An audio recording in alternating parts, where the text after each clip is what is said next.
Hola amigos, bienvenidos a una nueva edición de nuestra serie La Gran Revelación. El tema de hoy lleva por título A la casa de su Dios y vamos a hacer un análisis sobre un periodo de la historia tremendamente interesante. Nos situamos en el tercer año del rey Joacim, cuando el rey Nabucodonosor decide llevar los utensilios del templo de la casa de Dios a la casa del templo de su Dios. Nos dice en el libro de Daniel, en el capítulo 1, versículos 1 y 2, que en el tercer año del reinado de Joacim, rey de Judá, vino Nabucodonosor, rey de Babilonia, a Jerusalén y la sitió. Y el Señor entregó en su mano a Joacim, rey de Judá, y parte de los utensilios de la casa de Dios. Los llevó a la tierra de Sinar, a la casa de su Dios, y guardó los utensilios en la casa del tesoro de su Dios. Es curioso, se nos cita la llanura de Sinar. La llanura de Sinar la veíamos en Génesis 11, cuando hablábamos de la Torre de Babel. Fue allí, en aquella llanura, donde Nimrod decidió que debía construirse la Torre de Babel, aquel zigurat que llegaría hasta el cielo para tratar de encontrar en el sol y en la luna los dioses alternativos al Dios creador. Ahora Nabucodonosor toma Jerusalén, toma los utensilios del templo de la casa de Jehová y decide llevarlos al templo de la casa de su Dios. ¿Cuál era su Dios? ¿Cuáles eran los dioses de Babilonia? Baal, Astarte, Moloc, todos aquellos dioses alternativos que el paganismo había estado buscando como una alternativa al verdadero Dios creador. Así que nos encontramos con que Babilonia está situado, o el templo de la casa de los dioses de Babilonia está situado en la llanura de Sinar. Cuando los hombres salieron del oriente, nos decía Génesis 11:4, hallaron una llanura en la tierra de Sinar y se establecieron allí y dijeron: edifiquemos una ciudad y una torre cuya cúspide llegue al cielo. Aquella ciudad tuvo su origen cuando Dios confundió las lenguas en la Torre de Babel. Veíamos en el programa anterior qué simboliza el sistema babilónico y nos encontrábamos con que Babilonia es un término acuñado para definir la confusión. La confusión producida por ese sistema babilónico que está basado en la autoridad del hombre, que está basado en la palabra del hombre, que está basado en las obras del hombre, que está basado en la ley del hombre y en las tradiciones del hombre. En contraste, nos encontramos con el fundamento del sistema divino. Ese fundamento del sistema divino se centra en la autoridad de Dios, en la palabra de Dios, en el amor de Dios, en la ley de Dios y en las enseñanzas de Dios. Seguir a Dios es como el faro en la tormenta, es tener el punto de referencia que cuando el sistema de adoración falso nos lo quita, ya las olas golpean sin dejarnos ver más allá de lo que tenemos delante de nosotros. Viene a mi memoria la experiencia de Pedro en la tormenta. En aquella tormenta cuando ven caminando a Jesús y creen que es un fantasma. Pedro, en su encuentro con Jesús, le pide que quiere caminar por encima del mar. Al caminar por encima del mar, por encima de las olas, en mitad de la tormenta, él siente miedo y comienza a hundirse, porque pierde de perspectiva el fundamento del poder de Dios. Deja automáticamente de creer que Dios es el que tiene el poder y comienza a hundirse. El contraste entre los dos fundamentos es interesante que podamos verlo. Por una parte, vemos que el fundamento del sistema babilónico centra su autoridad en el hombre. El fundamento del sistema divino está en la autoridad de Dios. El sistema babilónico se fundamenta en la palabra del hombre. El fundamento del sistema divino se centra en la palabra de Dios. Las obras del hombre frente al amor de Dios. La ley del hombre frente a la ley de Dios. Y las tradiciones del hombre frente a las enseñanzas de Dios. Daniel capítulo 1 y versículo 2 nos dice que parte de los utensilios de la casa de Dios los llevó Nabucodonosor a la tierra de Sinar, a la casa de su Dios, y guardó los utensilios en la casa del tesoro de su Dios.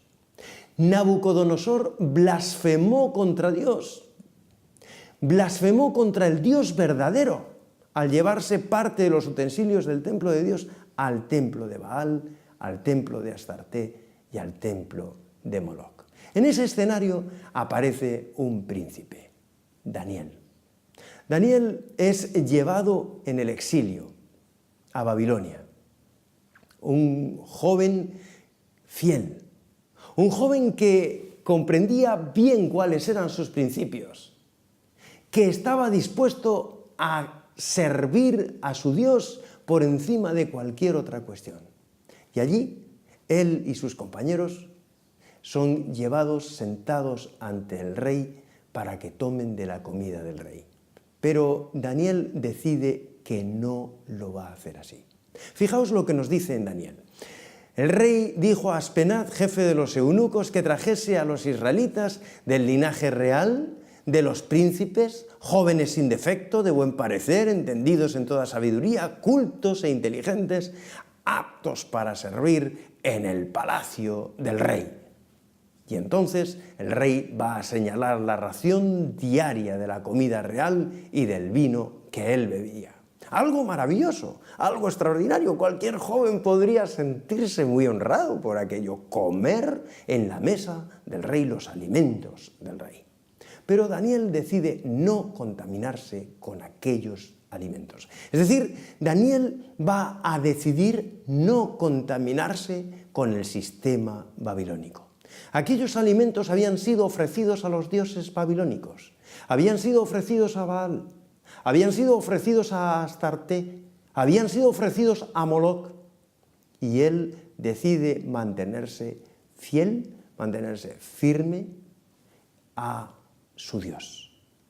Aquí nos encontramos con que la palabra del rey de Babilonia pronunciada desde su trono estaba bajo la autoridad del dios Sol. Y Daniel decide que no va a hacer nada bajo esa autoridad. Daniel propuso en su corazón no contaminarse del sistema babilónico. Así que Daniel decide conversar con Aspenaz. Y le dice en el versículo 12, pruébate, ruego, a tus siervos durante 10 días. Danos legumbres a comer, danos agua a beber. Y al cabo de los 10 días, el rostro de ellos se veía mejor y más nutrido que los otros jóvenes que comían de la comida del rey. Y a estos 4 jóvenes Dios les dio conocimiento, les dio inteligencia en toda letra, en toda sabiduría. Y además Daniel tuvo entendimiento en toda visión, en todo sueño. Tremendo, es algo espectacular. Y podemos sentirnos tentados. ¿Te das cuenta? Cuando uno obedece a Dios, cuando uno sigue los principios divinos, todo va a ir bien. Y en el fondo esa es una evidencia coherente absolutamente. Pero los principios de nuestro Dios no se fundamentan en que por el hecho de obedecer a Dios todo te va a ir bien. Esto no es lo que está prometido en la Biblia. Nosotros no debemos obedecer a Dios para que todo nos vaya bien. No es la obediencia la condición para que las cosas nos vayan bien.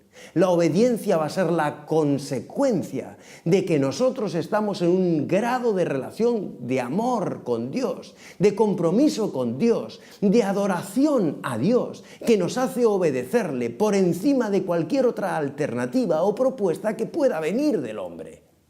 Daniel tiene muy claro que va a obedecer a Dios porque le ama, no para que las cosas le salgan bien. La evidencia de este primer principio es que Daniel es llevado entre los sabios de Babilonia, pero no le va a garantizar que eso no le vaya a meter en problemas. El rey Nabucodonosor tiene un sueño.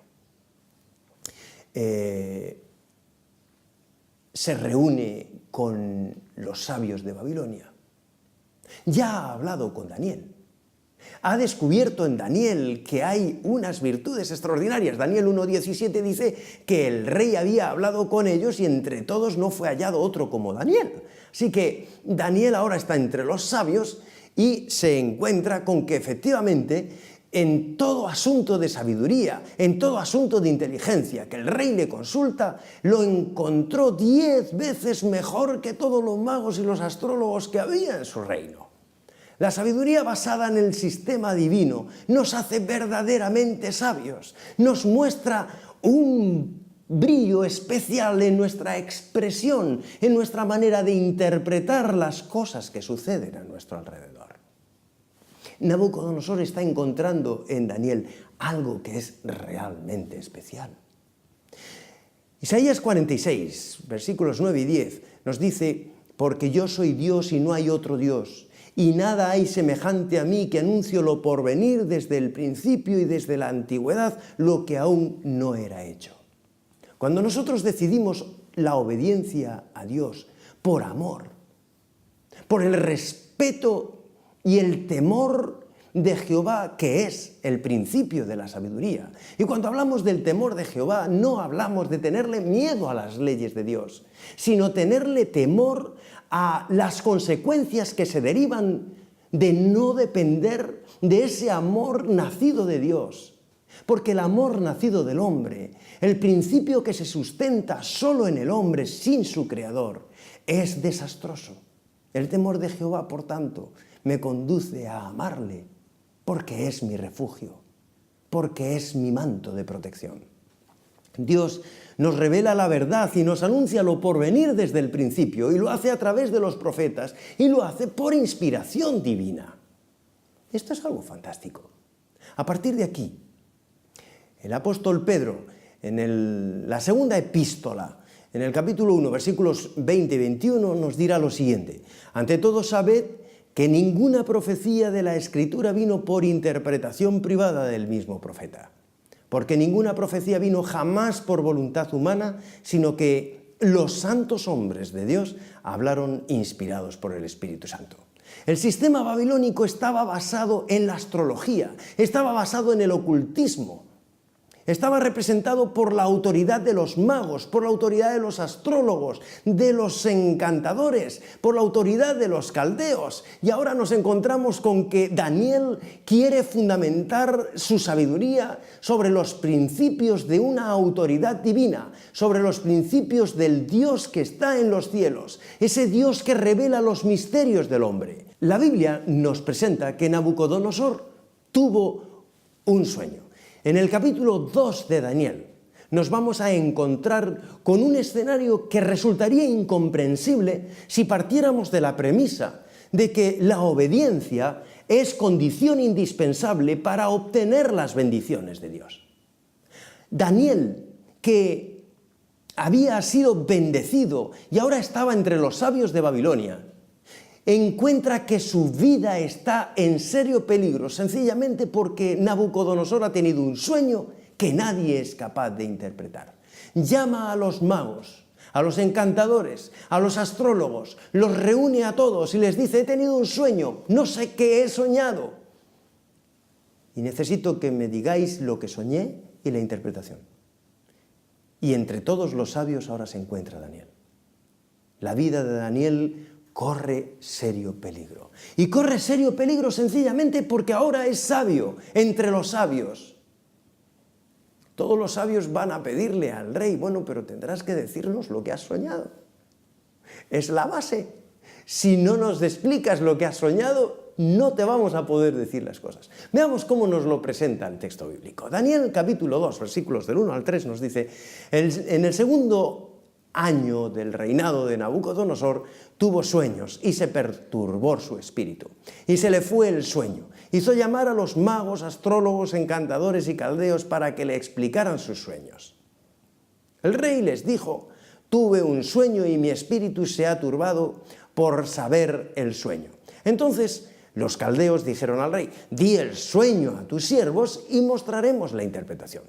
Respondió el rey a los caldeos: si no me mostráis el sueño y su interpretación, seréis despedazados y vuestras casas convertidas en ruinas. Los caldeos le replicaron: no hay hombre sobre la tierra que pueda declararte este asunto. Lo que el rey demanda es demasiado difícil. Nadie lo puede declarar salvo los dioses que no moran con la carne.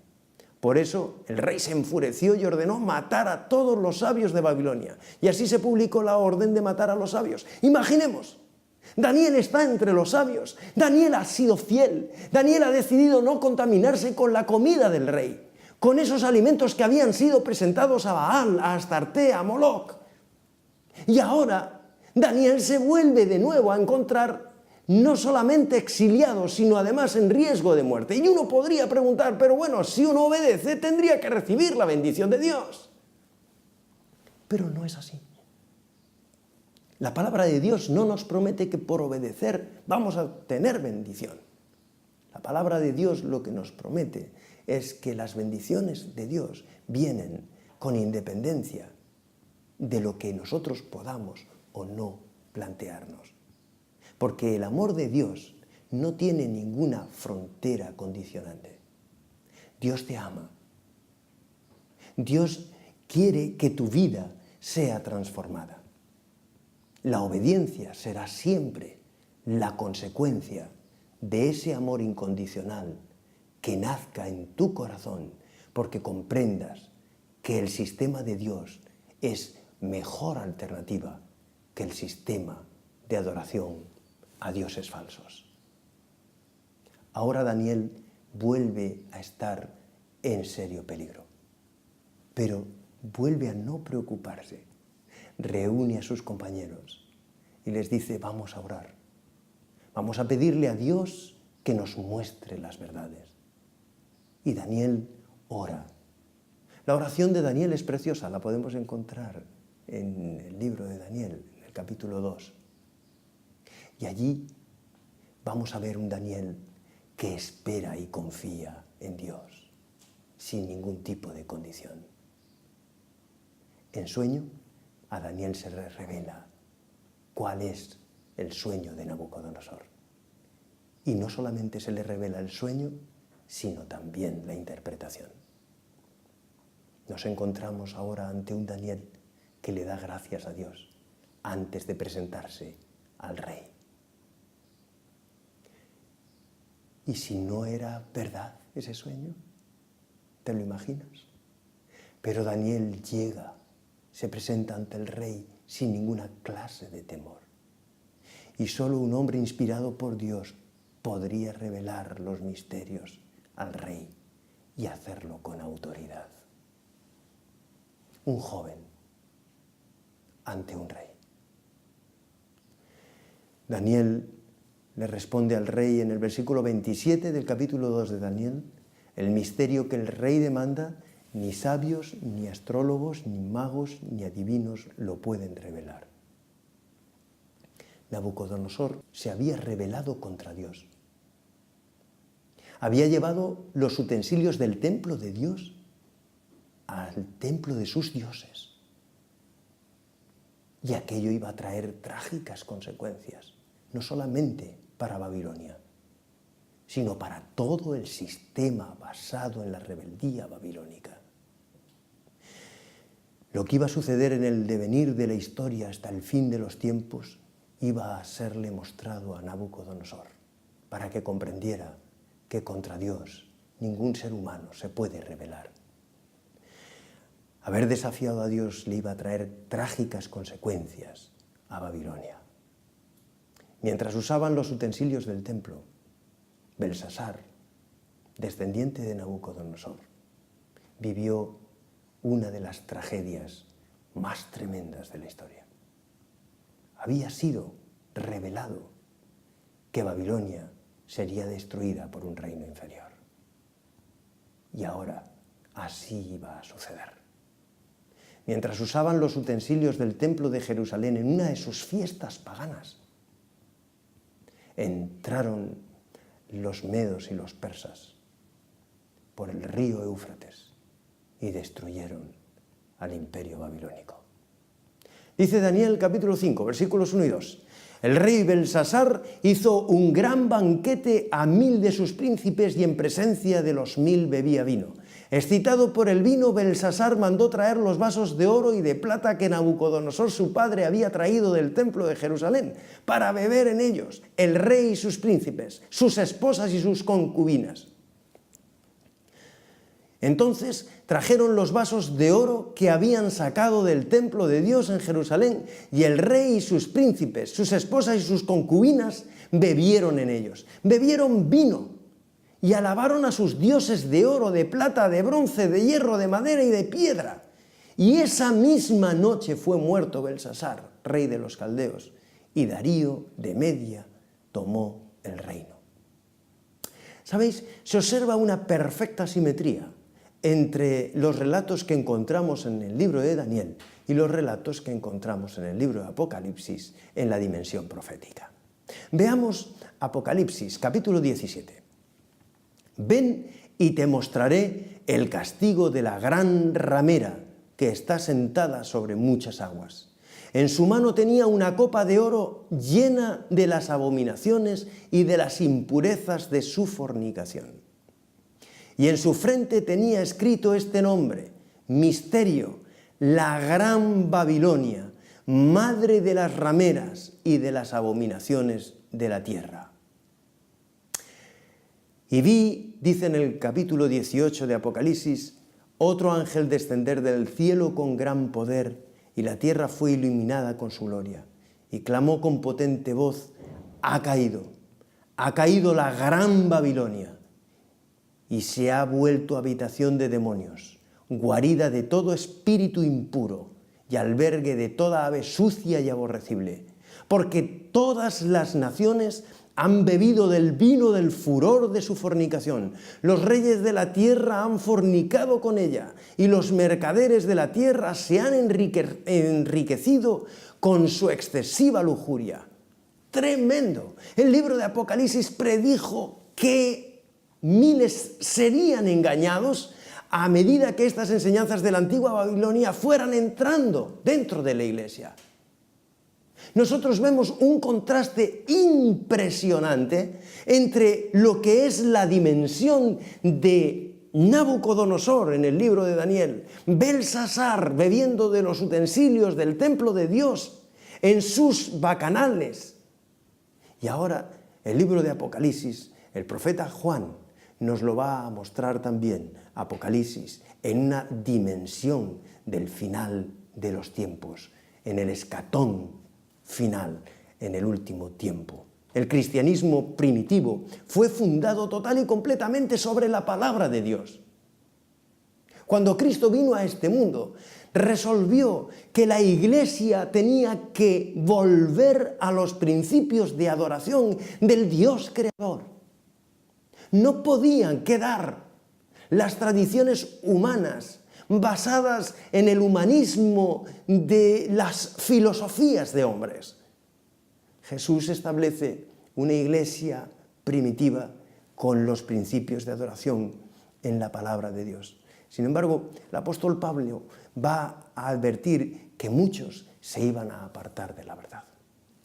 Este es el gran inconveniente, este es el gran problema. El hombre reiteradamente a lo largo de la historia busca seguir las pisadas de los hombres. En 2 de Timoteo 4:4, el apóstol Pablo nos refiere que apartarán de la verdad su oído y se volverán a las fábulas. Ahora, ¿qué es la verdad? Cuando uno escucha hablar de religión, cuando uno escucha hablar de teologías, se alarma, ¿verdad? Hay tantas religiones. Ahora, ¿cuál es la verdad? ¿Por qué en torno a una única palabra de Dios hay tantas pseudo-verdades? ¿Dónde está la verdad? ¿Cuál es la verdad? Solamente hay dos ángulos desde los que podrás mirar. Solamente hay dos ángulos desde los que podrás mirar. Desde la perspectiva del fundamento del sistema babilónico basado en la adoración al hombre, o desde la perspectiva de la adoración a Dios, basado en los principios del amor y el poder de Dios. No hay otra verdad. Cuando Jesús fue presentado ante Pilato, dijo estas palabras, Juan 18:37, yo soy rey, yo para esto he nacido, para esto he venido al mundo, para dar testimonio de la verdad. Todo aquel que es de la verdad, oye mi voz.